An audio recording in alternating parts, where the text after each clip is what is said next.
Rainbow allrounder exterior paint, বাংলাদেশের আবহাওয়া উপযোগী একমাত্র পেইন্ট। স্বাগত নিউজ 24 বেলা 12টার সংবাদের সাথে আছি আমি আরিফ হোসেন। দেখছিলেন সংবাদ শিরোনাম, এবারে বিস্তারিত। নারী পাচার চক্রের মূল হোতাকে গ্রেপ্তার করেছে গোয়েন্দা পুলিশ। এ নিয়ে ব্রিফ চলছে, আমরা সরাসরি সেখানে যাচ্ছি।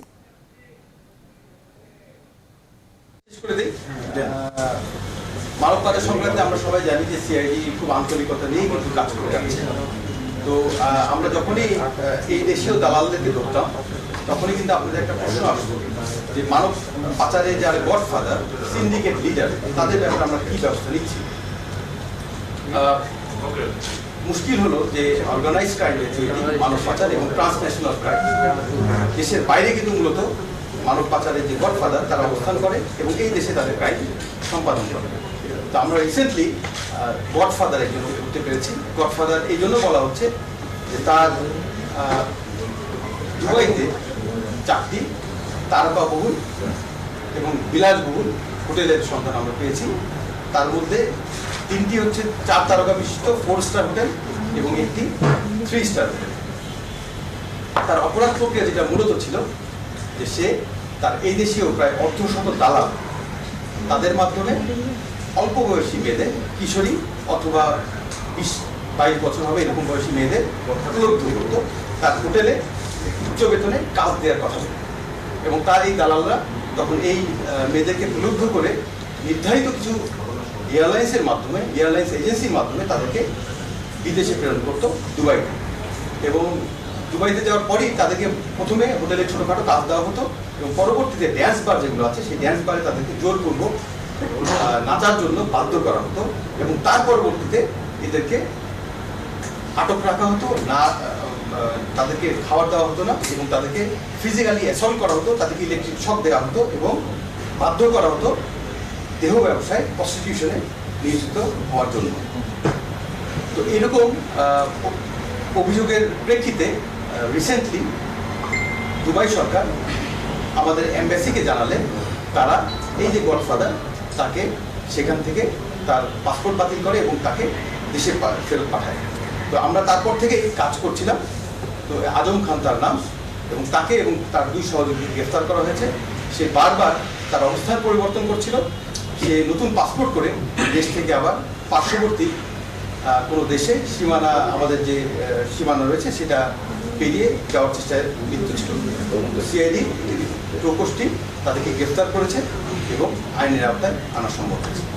আপনি বলছিলেন যে প্রায় 8 বছর ধরে এইরকম করছে, তো এরকম ভিকটিমরা কি তাদের ফ্যামিলি মেম্বারদের সাথে যোগাযোগ করতে পারতো না এখানে যাওয়ার পরে, বা তারা কি এই ধরনের তার যে অত্যাচারের শিকার হচ্ছে এই ধরনের কোনো অভিযোগ বা এরকম কিছু করেনি বা ভিডিও করে তারা পাঠায়নি? আমরা যেটা করছি যে সেটা হলো যে আমাদের তো বেশ কিছু ডকুমেন্টস পাওয়া গেছে, যে এই ডকুমেন্টসগুলো আমরা ফরেন্সিকের মাধ্যমে তথ্যগুলো আমরা নিয়েছি এবং সেখানে সে শত শত ভিকটিমে দেখা যায় যে তাদের ভয়েস আছে, ভিডিও আছে। তো আমরা এগুলো যাচাই বাছাই করছি এবং হয়তোবা আমরা যেহেতু রিসেন্টলি তো মামলাটা নিয়েছি, হয়তোবা আমাদের তদন্তকালীন সময় বহু থানায় এর বিরুদ্ধে মামলা পাওয়া যাবে। এই মামলাগুলোয় হয়তোবা ভিকটিম করেছে এই আজম খান নাম দিয়ে, অথবা অন্য কোনো নামেও হয়তোবা থাকতে পারে এই সিন্ডিকেটে। আমরা সেই মামলাগুলো ধীরে ধীরে একে শোনাতে দেখাবো এবং সে তার বিরুদ্ধে যা যা আইনগত যে প্রক্রিয়া সেগুলো আমরা সম্ভব। আচ্ছা, আপনি বলছেন যে সে গডফাদার, মানে শুরু থেকে শেষ পর্যন্ত তার পুরো প্রক্রিয়াটার সাথে সে পুরোপুরি ইনভলভ। ওই যে প্রথমে বলছিলাম যে আমি যে কথাগুলো বললাম স্ট্র্যাটেজি লেভেলে তার বিষয়, তারপর হলো একেবারে পলিসি।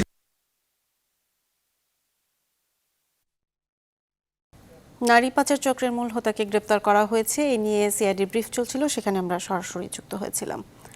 শীঘ্রই রিজেন্ট হাসপাতাল লিমিটেডের চেয়ারম্যান মোহাম্মদ শাহেদকে গ্রেপ্তার করা হবে বলে জানিয়েছে র্যাব। তাকে গ্রেফতার করতে গোয়েন্দা তৎপরতা বৃদ্ধি করা হয়েছে। শনিবার সন্ধ্যায় শাহেদের অফিস রিজেন্ট হাসপাতালের উত্তরা শাখা প্রধান কার্যালয় থেকে পাসপোর্ট, কম্পিউটারের হার্ড ডিস্ক ও প্রয়োজনীয় কাগজপত্র জব্দ করেছে তদন্তকারী র্যাবের দল। এ সময় র্যাবের নির্বাহী ম্যাজিস্ট্রেট সারওয়ার আলমও ছিলেন। এদিকে করোনার রিপোর্ট প্রতারণাকারী আরেক প্রতিষ্ঠান জেকেজি হেলথ কেয়ারের কথিত চেয়ারম্যান সাবরিনা আরিফকেও গ্রেপ্তার করা হতে পারে বলে জানা গেছে। সাবরিনার জব্দ করা ল্যাপটপে অন্তত 15,000 ভুয়া করোনা পরীক্ষার রিপোর্ট পেয়েছে পুলিশ।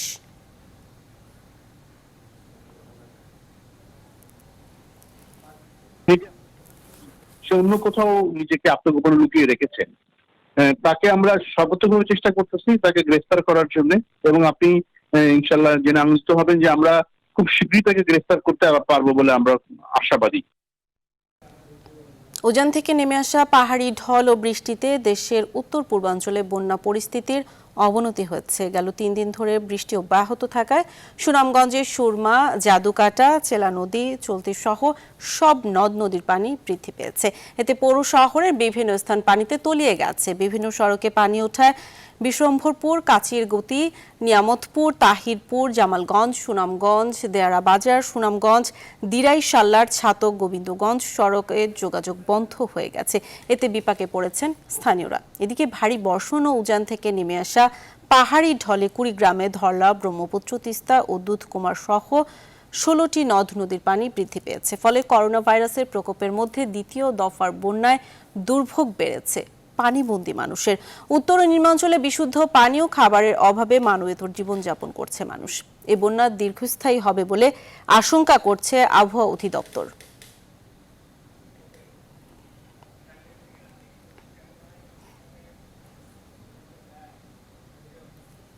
বন্যা পরিস্থিতি ও মানুষের দুর্ভোগ জানাতে টাঙ্গাইল থেকে আমাদের সঙ্গে যুক্ত হচ্ছেন সহকর্মী আতিকুর রহমান আতিক। আতিক, কয়েকদিন স্থিতিশীল থাকার পর যমুনা ও ব্রহ্মপুত্র অববাহিকার বন্যা আবারও অবনতির দিকে রয়েছে, তো টাঙ্গাইলের কি অবস্থা দেখছেন?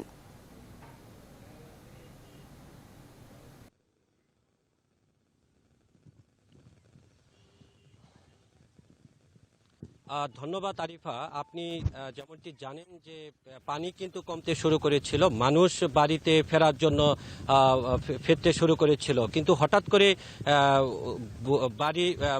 বাড়ি বর্ষণ এবং উজান থেকে নেমে আসা পাহাড়ি ঢল অনেকটাই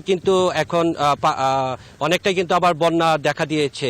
এবং সপ্তাহখানিক না ঘুরতে ঘুরতেই যে টাঙ্গাইলের নদ নদী পানি কিন্তু বৃদ্ধি পেয়েছে, এবং বিশেষ করে টাঙ্গাইলের যে ধলেশ্বরী নদী এখন কিন্তু 33 সেন্টিমিটার বিপদসীমার উপর দিয়ে প্রবাহিত হচ্ছে, এবং যমুনার পানি গত 24 ঘন্টায় কিন্তু 11 সেন্টিমিটার পানি কিন্তু বৃদ্ধি পেয়েছে। এবং সেই সাথে এই অঞ্চলের বিশেষ করে 12টি উপজেলায় 6টি উপজেলায় কিন্তু এখন কিন্তু নতুন করে পানিবন্দী হয়ে পড়েছেন এই অঞ্চল মানুষ, এবং এতে করে মানুষের কিন্তু দুর্ভোগ বেড়েছে। অর্থাৎ এখন নতুন করে নতুন গ্রাম প্লাবিত হচ্ছে, এবং এই অঞ্চলের যে খামারি অর্থাৎ পোল্ট্রি এবং গরুর খামার ছিল সেটিও কিন্তু অনেকটাই ব্যবসায়ীরা কিন্তু অনেক ক্ষতির মধ্যে পড়তে হয়েছে। বিশেষ করে এই অঞ্চলের প্রায় 5,000 ফসলি হেক্টর জমি কিন্তু এখন পানিতে বিনষ্ট হয়েছে।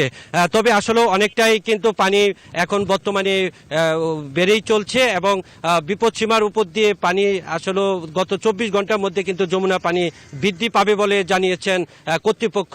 আরিফা, এই ছিল আমার কাছে সর্বশেষ টাঙ্গাইল বন্যা পরিস্থিতি নিয়ে। আতিক, আপনাকে ধন্যবাদ। টাঙ্গাইলের বন্যা পরিস্থিতির খবর জানাচ্ছিলেন আতিকুর রহমান আতিক। গৃহীত পদক্ষেপের কারণে রেলের নিয়মিত যাত্রীদের জন্য করোনাকাল অনেকটাই শাপেবর হয়েছে। সেবার মান নিয়েও সন্তুষ্ট যাত্রীরা। মহামারীতে রেল পরিচালনার অভিজ্ঞতা ভবিষ্যতে কাজে লাগাবেন বলে জানালেন রেলের কর্মকর্তারা। তৌহিদ শান্ত রিপোর্ট।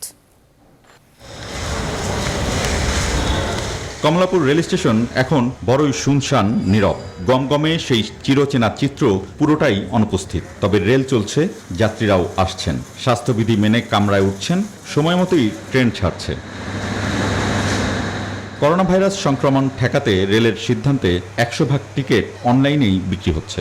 সেই সাথে ধারণ ক্ষমতার অর্ধেক যাত্রী পরিবহন করা হচ্ছে।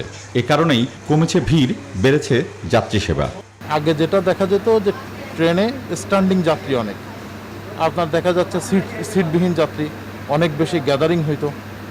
এখন সেইটা হচ্ছে না, সবাই মোটামুটি সচেতনভাবেই স্বাস্থ্যবিধি মেনেই চলার চেষ্টা করছে আর কি। ট্রেনের যে শিডিউল বিপর্যয়টা হইতো, টাইমিংটা লসিং হইতো, এখন সেটা হচ্ছে না।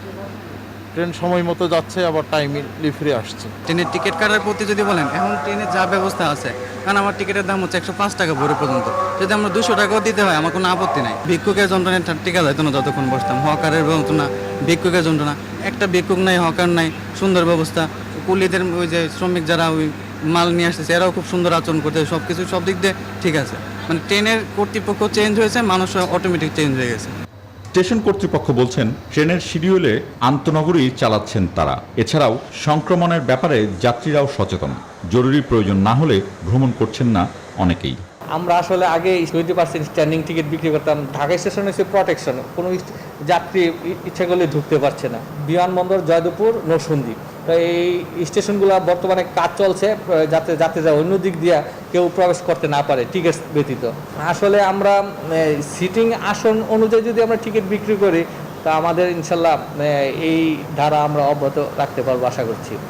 রেলের কর্মকর্তারা বলছেন মাসখানেকের মধ্যে বিমানবন্দর, জয়দেবপুর এবং নরসিংদী এই 3 স্টেশন ভাইরাস মুক্তকরণ প্রক্রিয়ায় চলে আসবে। এতে করে যাত্রী সেবার মান আরও উন্নত করা সম্ভব হবে। তৌহিদ শান্ত, নিউজ 24, ঢাকা। আজই শেষ হচ্ছে বগুড়া 1 ও যশোর 6 আসনের উপনির্বাচনের প্রচারণা। আগামী 14 জুলাই আসনটিতে সকাল 9টা থেকে বিকেল 5টা পর্যন্ত ভোট গ্রহণ করা হবে। এ বিষয়ে বিস্তারিত জানাতে বগুড়া থেকে আমাদের সঙ্গে যুক্ত হচ্ছেন সহকর্মী আব্দুস সামাদ সাইম। সাইম, আপনার কাছে জানতে চাইব যে করোনাকালে নির্বাচন, তো এই নির্বাচন নিয়ে ভোটার সহ সংশ্লিষ্টরা কি ভাবছেন?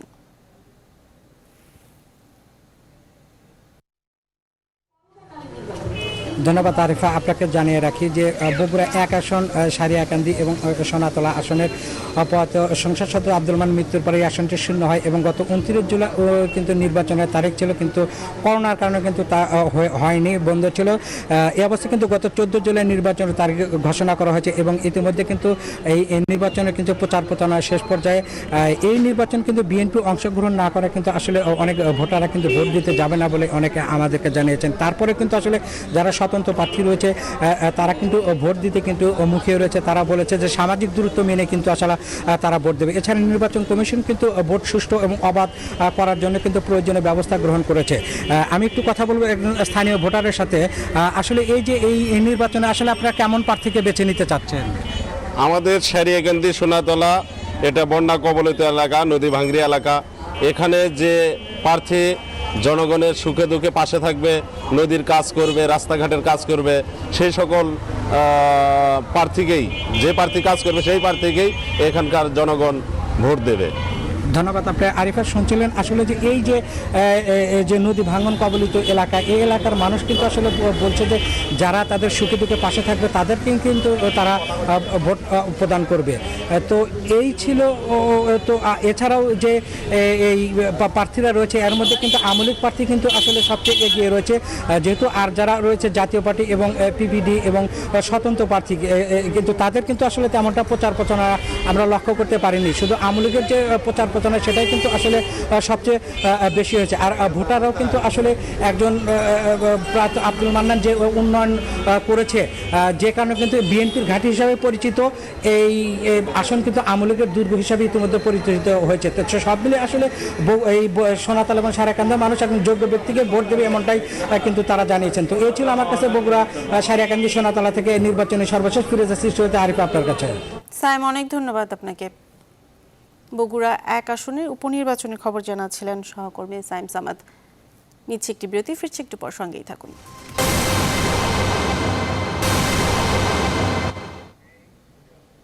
আরও একবার স্বাগত, দেখছেন নিউজ 24। এবার ফার্স্ট সিকিউরিটি ইসলামী ব্যাংক অর্থ বাণিজ্যের সংবাদ।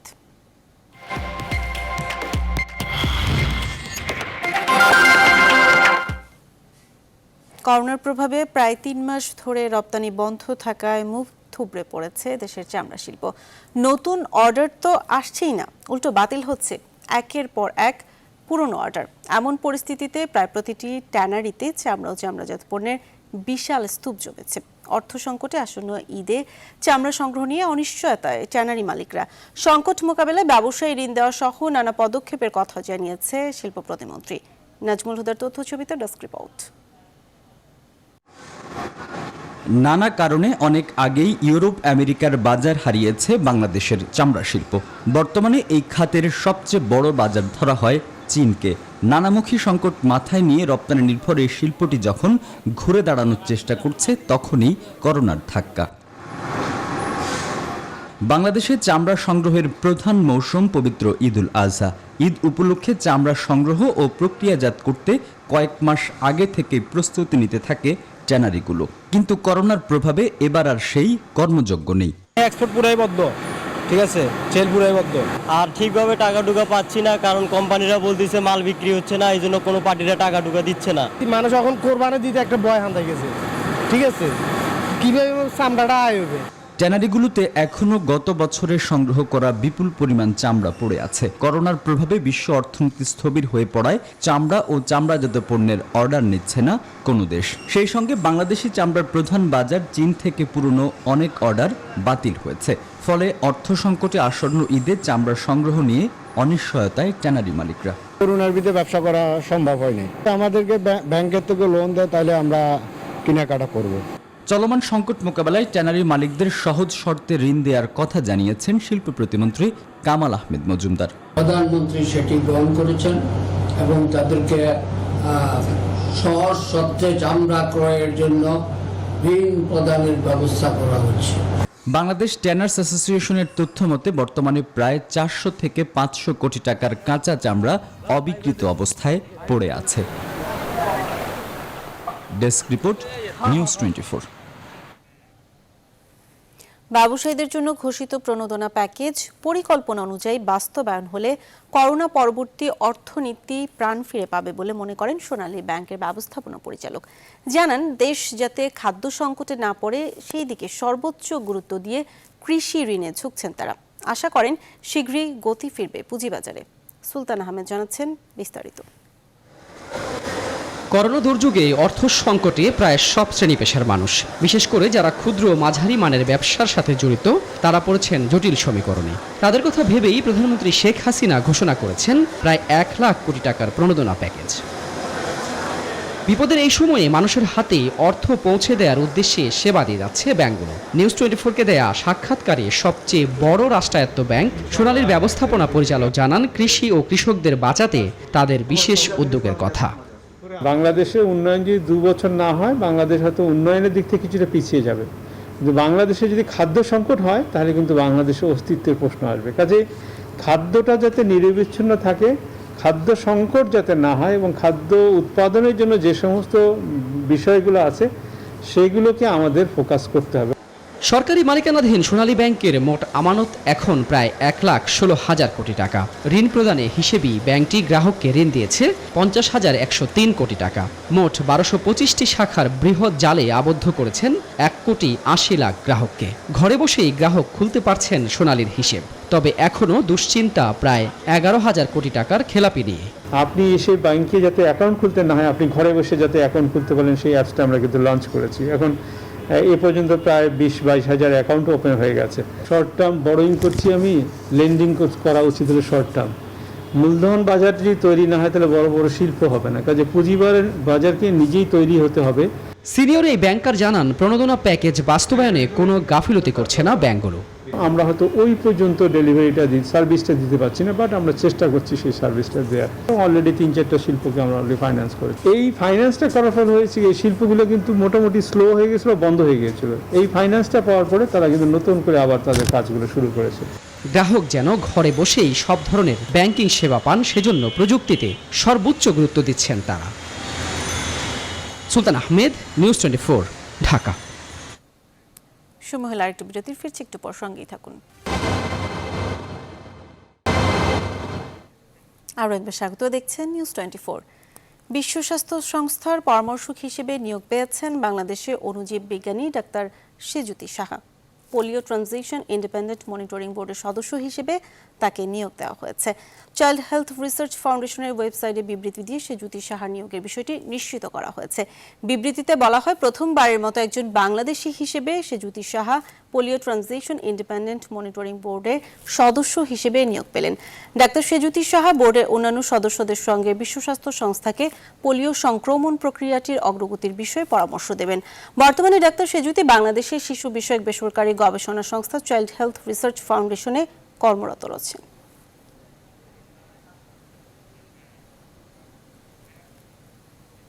এদিকে মানব পাচার ও মানি লন্ডারিং এর দায়ে কুয়েতে আটক বাংলাদেশি এমপি কাজী শহীদ ইসলাম পাপুলের সহযোগী দেশটির স্বরাষ্ট্র মন্ত্রণালয়ের under secretary major general Sheikh Mazen Al জারাহকে গ্রেফতার করা হয়েছে। কুয়েতের আরবি দৈনিক আল কাবাস জানিয়েছেন দেশটির পাবলিক প্রসিকিউশন তাকে গ্রেপ্তার করে আদালতে হাজির করার নির্দেশ দিয়েছে। তার বিরুদ্ধে এমপি পাপুলের কাছ থেকে ঘুষ নেওয়ার মাধ্যমে ব্যবসায়িক সুবিধা দেওয়ার অভিযোগ আনা হয়েছে। এর আগে ওই জেনারেলের বিরুদ্ধে তদন্ত শুরু হয়। তদন্তে পাপুলের কাছ থেকে অবৈধভাবে অর্থ নেওয়ার অভিযোগের সত্যতা মেলায় গ্রেপ্তার করা হলো তাকে। পাচারের শিকার 5 বাংলাদেশি অভিযোগের ভিত্তিতে পাপুলের বিরুদ্ধে মানব পাচার, অর্থ পাচার ও ব্যবসায়িক প্রতিষ্ঠানের কর্মীদের শোষণের অভিযোগ এনেছে কুয়েতি প্রসিকিউশন।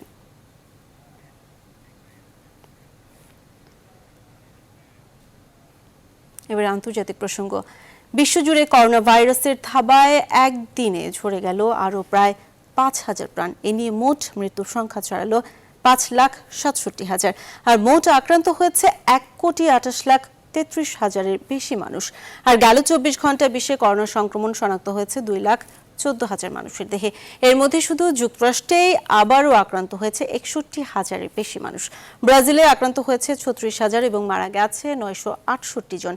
পাশাপাশি ভারতেও একদিনের সংক্রমণ আবারও 27,000 ছাড়িয়েছে। চীনা ভ্যাকসিন কোম্পানি ক্যানসিনো বায়োলজিস এবং সহ প্রতিষ্ঠাতা শনিবার জানিয়েছেন তাদের তৈরি করোনা ভাইরাসের সম্ভাব্য ভ্যাকসিনটির চূড়ান্ত পর্যায়ের পরীক্ষা চালানোর জন্য 4টি দেশের সঙ্গে আলোচনা চলছে। 4টি দেশ হল রাশিয়া, ব্রাজিল, চিলি এবং সৌদি আরব।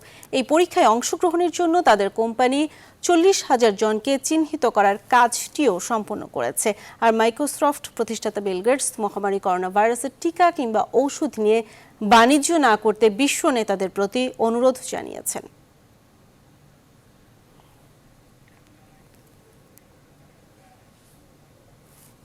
বরাবরের মতোই মাস্ক পরার বিপক্ষে ছিলেন মার্কিন প্রেসিডেন্ট ডোনাল্ড ট্রাম্প। এই জন্য তিনি ডেমোক্র্যাট প্রতিদ্বন্দ্বী জো বাইডেনকে নিয়ে ব্যঙ্গও করেছেন। তবে প্রথমবারের মতো জনসম্মুখে মুখে মাস্ক পরতে দেখা গেছে মার্কিন প্রেসিডেন্ট ডোনাল্ড ট্রাম্পকে। ওয়াশিংটনের বাইরে ওয়াল্টার রিড সামরিক হাসপাতাল পরিদর্শন করতে গিয়েছিলেন প্রেসিডেন্ট ট্রাম্প। সেখানে তিনি আহত সৈনিক এবং স্বাস্থ্যকর্মীদের সঙ্গে সাক্ষাৎ করেছেন। করোনা সংক্রমণে যুক্তরাষ্ট্র বিপর্যস্ত হয়ে পড়লেও মাস্ক অবস্থানে অনড় ছিলেন ট্রাম্প। তবে এবার তার অবস্থান পাল্টালেন।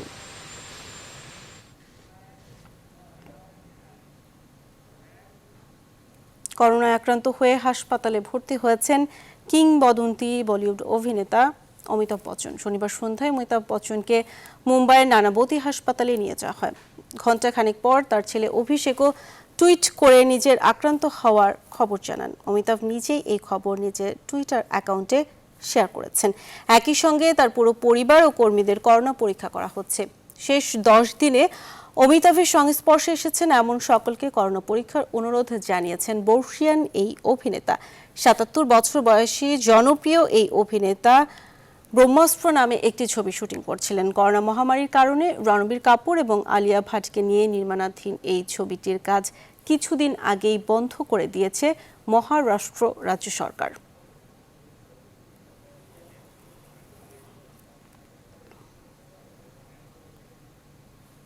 সৌদি যুবরাজ মোহাম্মদ বিন সালমানের সংশ্লিষ্টতা ছাড়া সাংবাদিক জামাল খাশোগি হত্যাকাণ্ড সম্ভব ছিল না বলে মন্তব্য করেছেন জাতিসংঘের বিশেষ দূত। জানানো হয়েছে, সুনির্দিষ্ট প্রমাণ না থাকলেও তিনি যুবরাজকেই প্রধান সন্দেহভাজন মনে করছেন। যুবরাজ সালমানের সংশ্লিষ্টতা ছাড়া এই হত্যাকাণ্ড ঘটতে পারে না বলেও মন্তব্য করা হয়েছে। অভিযুক্ত 20 সৌদি কর্মকর্তার অনুপস্থিতিতে হলেও তুরস্কে শুরু হওয়া মামলার শুনানি অত্যন্ত গুরুত্বপূর্ণ বলে মনে করছে জাতিসংঘ। 2018 সালের অক্টোবরে ইস্তানবুলের সৌদি কনসুলেটে প্রবেশের পর নিখোঁজ হন সৌদি ভিন্ন মতাবলম্বী সাংবাদিক জামাল খাশোগি। বিশ্বজুড়ে তীব্র প্রতিক্রিয়া শুরু হলে তাকে হত্যার কথা স্বীকার করে রিয়াদ কর্তৃপক্ষ। এই ঘটনায় 5 কর্মকর্তাকে প্রাণদণ্ড দেওয়ার কথা ঘোষণা করলেও তাদের নাম প্রকাশ করেনি সৌদি আরব।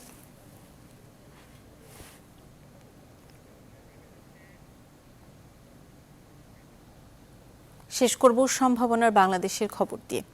গ্রাম্য কবিরাজ থেকে শখের বশে পাখি পালন, সেখান থেকে ধীরে ধীরে পুরো দস্তর খামারি হয়ে ওঠার গল্প গোপালগঞ্জের মান্নান শেখের। কবুতর, ঘুঘু সহ নানা প্রজাতির পাখি এখন তার আয়ের উৎস। মাসে তার আয় 30 থেকে 35 হাজার টাকা। গ্রামে তাকে পাখি প্রেমী মান্নান হিসেবে চেনে মানুষ। মুন্সি মোহাম্মদ হোসেনের তথ্যচিত্রে ডেস্ক রিপোর্ট।